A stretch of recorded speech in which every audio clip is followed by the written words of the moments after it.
ప్రజలు నేను ఒక విషయం కోరాలనుకుంటున్నాను. దయచేసి అందరూ మీ ఇంట్లో ఉండండి. రెండోది బీచెస్ కానీ లో లయింగ్ ఏరియాస్కి దయచేసి వెళ్ళొద్దండి. అధికారులు చెప్పింది తూచా తప్పకుండా పాటించండి. ఎందుకంటే ఇది చాలా ఇప్పుడు ఉన్న సమాచారం మేరకు 100 కిలోమీటర్ల వేగంగా వస్తుంది కనుక అందరం జాగ్రత్తలు తీసుకోకపోతే మళ్ళీ ఇబ్బంది పడతాం. ఇప్పటికీ మీడియా మిత్రులు మీరు కూడా కవరేజ్ చేస్తున్నారు. మీరు కూడా ప్రజల్లో చైతన్యం తీసుకొచ్చే విధంగా మీరు కూడా న్యూస్ ఆర్టికల్స్ చేస్తున్నారు. నేను మానిటర్ చేస్తున్నాం. పాజిటివ్గా బిల్డ్ చేస్తున్నారు. సో ప్రజలు కూడా ఏంటంటే అడ్వైజరీ టైం టు టైం తీసుకుని అది పాటించాలి మేము కోరుతున్నాం. ఈ టైం బయటికి వెళ్తాం కరెక్ట్ కాదు. బీచ్ల దగ్గరికి వెళ్తాం, వీడియోలు చేస్తాం. ఇది టైం కాదు. ఇది అందరు జాగ్రత్తగా ఉండాలి. చాలా క్రిటికల్ అవర్ ఉంటుంది 11:30 నుంచి. ఇప్పటికి మీరు చూస్తే చాలా దగ్గర వర్షాలు గట్టిగా పడుతున్నాయి.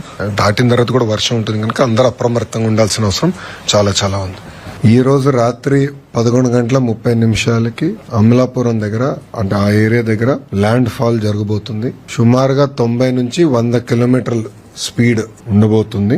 అంతేకాకుండా చుట్టుపక్కల ప్రాంతానికి పెద్ద ఎత్తున వర్షం కూడా రాబోతుంది. ఈ సైక్లోన్ అనేది గౌరవ ముఖ్యమంత్రి చంద్రబాబు నాయుడు గారు 23వ తారీఖు నుంచి ట్రాక్ చేస్తాం జరుగుతుంది. ఆయన యుఏఈకి వెళ్లే ముందల కూడా సమీక్ష చేశారు. యుఏఈలో ఉన్నప్పుడు సమీక్ష చేశారు. తిరిగి వచ్చిన తర్వాత కూడా అనేక రివ్యూ మీటింగ్లు చేశారు. సుమారుగా 12 రివ్యూ మీటింగ్లు, టెలికాన్ఫరెన్స్లు, వీడియో కాన్ఫరెన్స్ గౌరవ ముఖ్యమంత్రి గారు నిర్వహిస్తాం జరిగింది. గౌరవ ప్రధానమంత్రి నరేంద్ర మోడీ గారు కూడా నిన్న గౌరవ ముఖ్యమంత్రి గారితో మాట్లాడటం జరిగింది. ఏర్పాట్లన్నీ ఎలా ఉన్నాయనేది ఆయన స్వయంగా తెలుసుకుంటాం జరిగింది.